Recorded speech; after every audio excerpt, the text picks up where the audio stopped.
అంటే ఇంకా అయిపోయింది, ఇంకా ఎవరి పనులు వాళ్ళు చూసుకుందాము, ఇంకా గతం గతహ అన్నట్టు ఉండాలి అనుకోకుండా మళ్ళీ దాన్ని తొవ్వి తీస్తున్నట్టు అనసూయ గారు ఒక 5 hours బ్యాక్ ఒక పోస్ట్ పెట్టారు.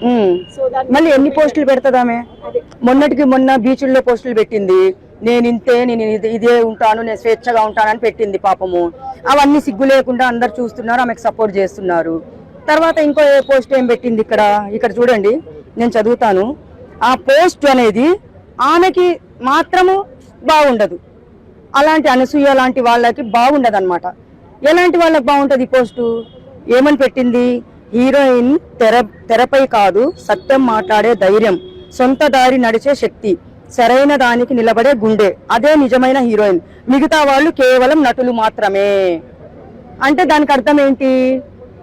అర్థం ఏంటి చెప్పండి? ఆమె రియల్ హీరోయిన్. నువ్వు నవ్వకమ్మా, నీకు కూడా చూపిస్తాను చూడిది. నువ్వు చదువు, అక్కడ ఏం రాసిందో చదువు. అక్కడ అంటే గుండె ధైర్యం ఆమె రియల్, ఆమె మనమంతా ఫేకు.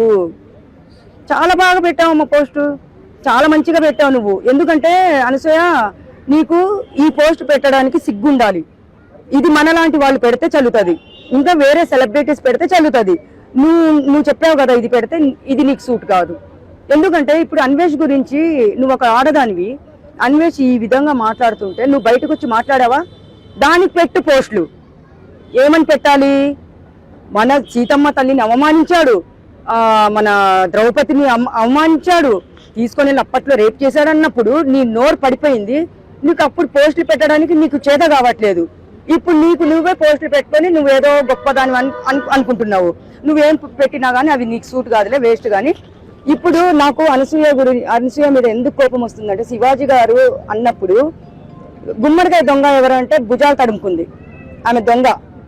ఎందుకంటే ఆమె పేరు ఎత్తల, చిన్నవి పేరు ఎత్తలేదు, పెద్ద వచ్చేసింది రంగంలోకి. మెగా ఫ్యామిలీకి ఒక ఫోన్ కొట్టేసింది. నాగబాబు గారు వచ్చారు, ప్రకాష్ రాజు రంగంలోకి దిగాడు. ఏం చేసుకున్నారు మరి? ఒక అన్వేష్ అనే అతను గరికపాటి గారిని అంత దారుణంగా మాట్లాడినప్పుడు నీ నోరు ఏమైంది? పడిపోయిందా? ఉంది కదా.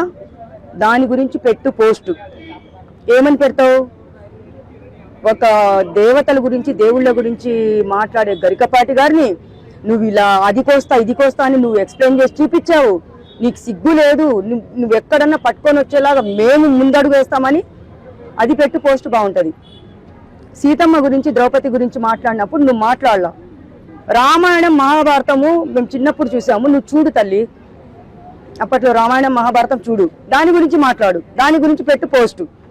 ఓకే అంటాము. మళ్ళీ ఆడవాళ్ళ గురించి ఎంత దారుణంగా ఫ్రూట్స్ ముందు పెట్టుకొని, దాని ముందు గణేష్ బొమ్మ పెట్టుకొని, దాని గురించి కూడా ఎక్స్ప్లెయిన్ చేసి చెప్పాడు. నువ్వు ఆడదానివి కాదా? నువ్వు ఆడదానివి కాదా అంటున్నా, నేను అడుగుతున్నా అందరినీ. అది చూసినప్పుడు నీ తల్లిని గుర్తు చేసుకో, నీకు చెల్లి ఉంటే చెల్లిని గుర్తు చేసుకో. నువ్వే ఆడదానివి కదా. ఇలా మంచిది కాదు. ఎందుకు ఇలాగా? మనం ఆడవాళ్ళందరం మహిళా శక్తి, దేంట్లో తగ్గమనేలాగా నువ్వు అందరినీ పిలుచుకొని రా ముందుకి. అప్పుడు మేము ఒప్పుకుంటాము నువ్వు ఒక ఆడదానివి అని. కానీ నువ్వు బరితెగించిన ఆడదానివి. చెప్తున్నా నేను, తిట్లు కాదు. నువ్వు ఆడదానివి అంటే ఎట్లా ఉంటారు? సాంప్రదాయంగా మేము గుళ్ళకి దేవుళ్ళ, నేను మీకు అందరికి చెప్తున్నాను, ఇక్కడ మీకు కూడా తెలిసే ఉంటుంది, నేను పక్కా ముస్లిం అమ్మాయి. దేవుళ్ళు అంటే నాకు ఎంత భక్తి తెలుసా? ప్రతి ఒక్క గుడికి వెళ్తాను, ప్రతి ఒక్క దేవుణ్ణి మొక్కుతాను, ఏ గుడి వదిలిపెట్టాను. అలాంటిది నీకు అమ్మ సీతమ్మ తల్లిని, ద్రౌపదిని రోషం రాలేదా? చచ్చిపోయిందా రోషము?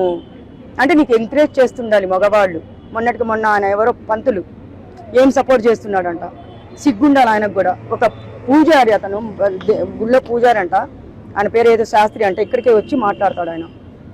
అలాంటి వాళ్ళు అనసూయ బట్టల గురించి అంత దారుణంగా మాట్లాడుతుంటే ఆమెకు సపోర్ట్ చేసి మాట్లాడుతున్నారు.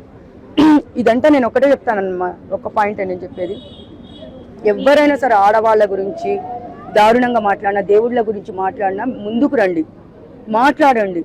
మన అమ్మని, మన చెల్లిని, మన అక్కని అన్నట్టు వాడు మీరు అక్కడి నుంచి పట్టుకొని రమ్మని చెప్పి రిక్వెస్ట్ చేసుకోండి. ఇది ఎంత పని? మన సజ్జనార్ సార్కి కూడా మేము రిక్వెస్ట్ పెట్టుకున్నాము. మొన్నటికి మొన్న కరాటే కళ్యాణి గారు కూడా మన పంజాగుట్ట పిఎస్లో కేసు పెట్టారు. అలా వెళ్ళి పెట్టండి, అందరూ పెట్టి అక్కడి నుంచి తీసుకొని వస్తే అప్పుడు బాగుంటుంది అంటున్నా నేను. నీకైతే ఇలాంటివి అయినా సూట్ కావు తల్లి, నీకు తగ్గట్టు నువ్వు పెట్టుకో. నువ్వు బీచ్లకు వెళ్ళి చూపించుకుంటావో, నువ్వు బట్టలు లేకుండా తిరుగుతావో ఆ పోస్టులు పెట్టు, ఎందుకంటే నీకు అది చెల్లుతుంది. కానీ ఇది మాత్రం నీకు సూట్ కాదు, అది చెప్తున్నా నేను.